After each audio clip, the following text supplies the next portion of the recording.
Alright, as you can see by the title of this video, today I'm going to be doing a movie review about the movie Boys Don't Cry, which is a 1999 American biographical film that depicts the life and struggles of young trans man Brandon Teena. This film is based off of actual real life events that happened. That is something I had no clue about going into the film. And there are going to be spoilers about the plot of this movie, so if you care about avoiding such spoilers, go ahead and click off this video right now. If you don't care, not going to waste any more of your time, let's just go ahead and jump right into it. Boys Don't Cry is a movie that centralizes around the themes of gender dysphoria, gender identity crisis, and self-identity crisis. Our main character, Brandon Teena, is a young trans man, meaning that biologically speaking, he is a woman. However, he identifies himself as a man for the entire course of the film. Some people in this movie know about this, or at least hint at the fact that they think that Brandon Teena is trans, so they go ahead and poke fun at him.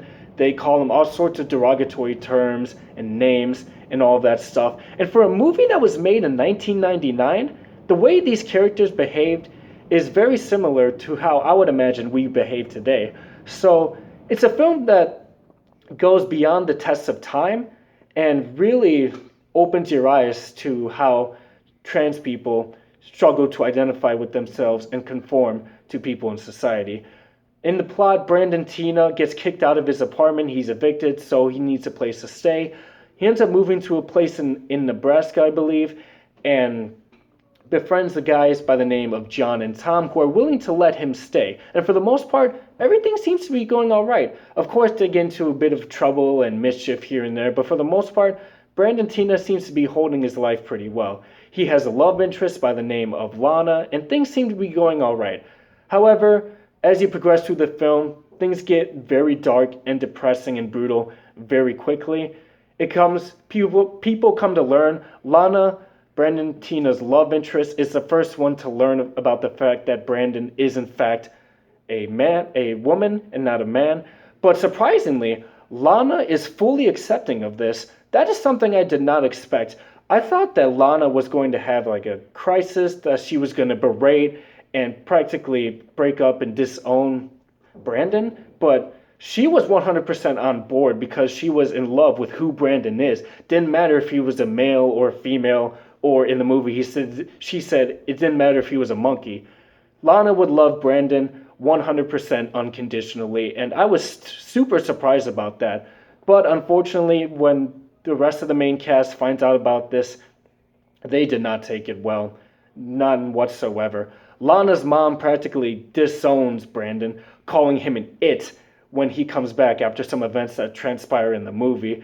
And John, absolutely, he just loses it. John and Tom, which is a brother, they absolutely lose it. And there are some scenes in this movie that are particularly graphic and brutal to watch. The one I'm referring to in particular is the gang rape and beat up scene that happens in the movie upon John and Tom finding out that Brandon Teena is, of course, a girl.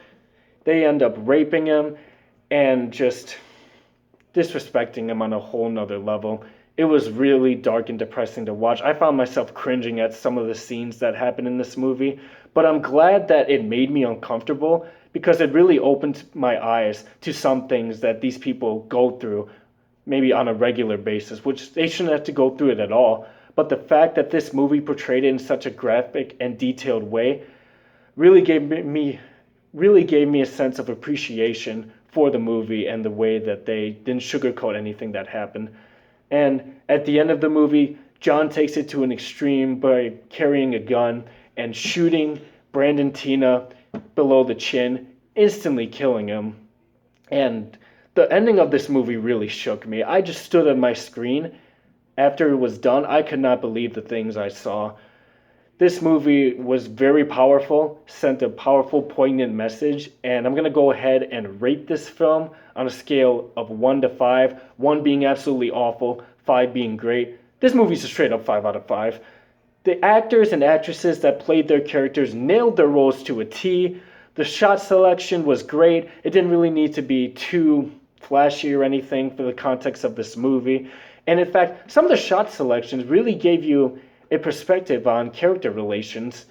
And besides that, the movie was very well done. I'm glad that it made me uncomfortable because it really got me to appreciate how these people truly just struggle with living with themselves in a way that conforms to society.